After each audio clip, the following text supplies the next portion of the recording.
বউয়ের ভাই ও বোনেরা, আজকে পাকিস্তান ম্যাচটা হারতে হারতে হারতে হারতে একদম জিতে গেল।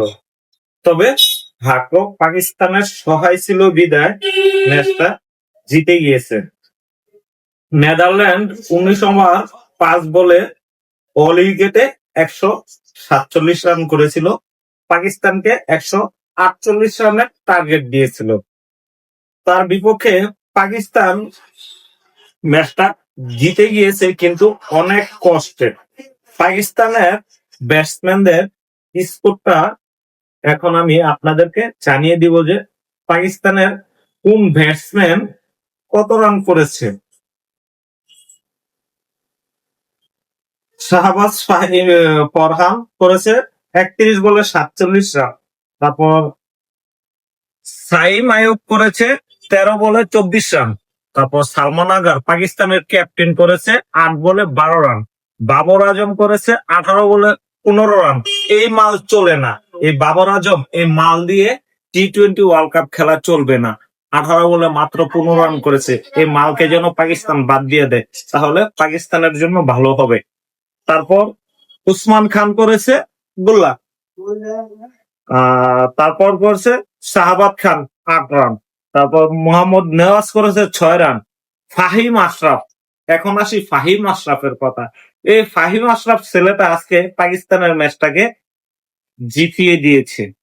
ফাহিম আশরাফ 11 বলে 29 রান করেছে, এর ভিতর 2টা চার 3টা ছক্কা মেরেছে।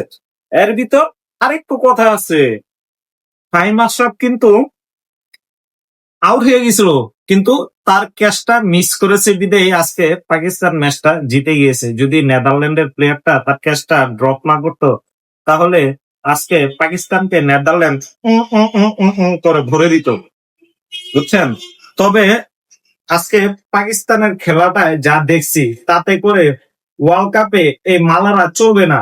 এই মালারা বড় জোর পর্যন্ত সেমিফাইনাল পর্যন্ত যেতে পারবে, তারপর মালারা সুন্দর করে প্লেনের টিকিট ধরতে হবে। আর আরেকটা কথা বলে যায়, এই মালারা কি কারণে ভারতের সাথে খেলবে না, এটা একটু আপনাদেরকে জানিয়ে যায়। এই যে T20 এশিয়া কাপটা হয়েছিল না, ভারতের সাথে 3টা ম্যাচ হয়েছিল। মালেরা 3টা ম্যাচে ভারতের সাথে বিশাল ব্যবধানে হেরে গিয়েছিল। এই কারণে লজ্জা, আহারে লজ্জা। এই লজ্জা কি কারণে ডাকবে? এই লজ্জাটাকে দোষানোর জন্য মালারা করতেছে কি, আমি থেকে বলতেছে যে ভারতের সাথে আমরা ম্যাচ বয়কট করবো না। ভাই, ভারতের সাথে যদি খেলতে যান, কারণ ভারতের পাইপ লাইনে এই বছর যেসব প্লেয়ার ওই মাঠের ভিতরে বাইরে আছে না, বল বাইরে আর পাকিস্তানের প্লেয়ারদের জার্সি পিছন নিচ দিয়ে তুলে যাবো, খুইলা ফেলাইবো। কোনটার থেকে কোনটারে সামলাইবেন? ঈশান কিষান, অভিষেক শর্মা, এই দুইটা যদি 5 ওভার খেলে তাহলে তো শেষ। যে কোনো দলের এই 5 ওভারে একটা ধ্বংস করে দিব। 5 ওভারে না এলো কমপক্ষে 50 রান নিবো, এই দুইটা যদি 5 ওভার পর্যন্ত খেলতে পারে। এটা তো আমি কম বলে দিলাম, বেশি আরো করতে পারে। তো পাকিস্তানকে বাঁচিয়েছে আপনার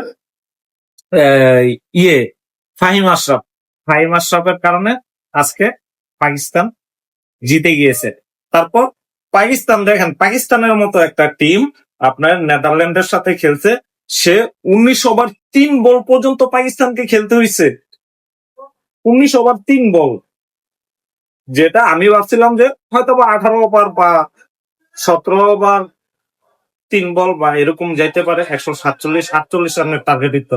কিন্তু এই মালেদের দিয়ে চলবে না, এই মালেদের দিয়ে ওয়ার্ল্ড কাপ চলবে না। মালেরা এর আগে ভাগে গুটি বাটি গ্রুপ করে পাকিস্তান চলে যেতে পারে।